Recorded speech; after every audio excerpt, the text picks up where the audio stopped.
Margareta Moraine of France died on Kanchenjunga yesterday. At 63, this was her first 8,000er, probably one of the worst 8,000ers to start with. Moraine never made it to the summit. Moraine fell ill during her summit push and passed away at 7,800 meters. Meanwhile, British climber Adrian Hayes is seriously sick in Camp 4, and bad weather has thwarted attempts to rescue him.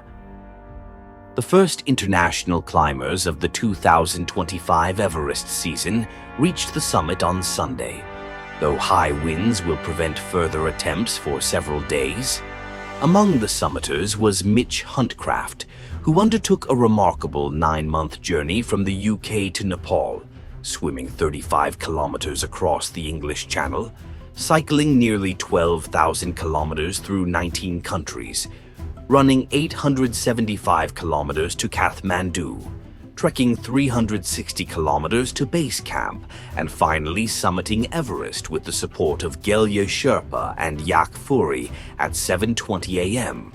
Huntcraft's expedition has been dubbed the longest climb of Everest in history, though similar efforts have been made before, such as Goran Kropp's 1996 Stockholm to Everest trip without supplemental oxygen, and Charlie Whitmack's 2011 triathlon-style journey from London to Everest.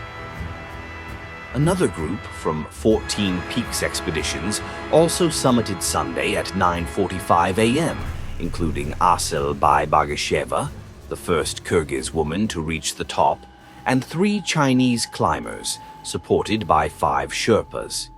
The outfitter has more teams waiting for better weather.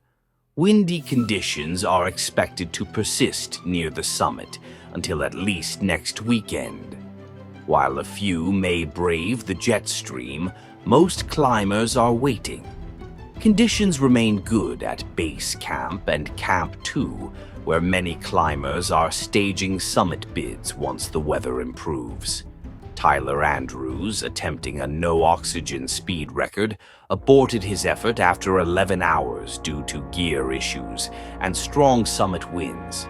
He turned back from above Camp 3 but has time for another try before the monsoon hits. Meanwhile, at least 10 climbers with Himalayan guides summited nearby Nuptse at 2:30 p.m.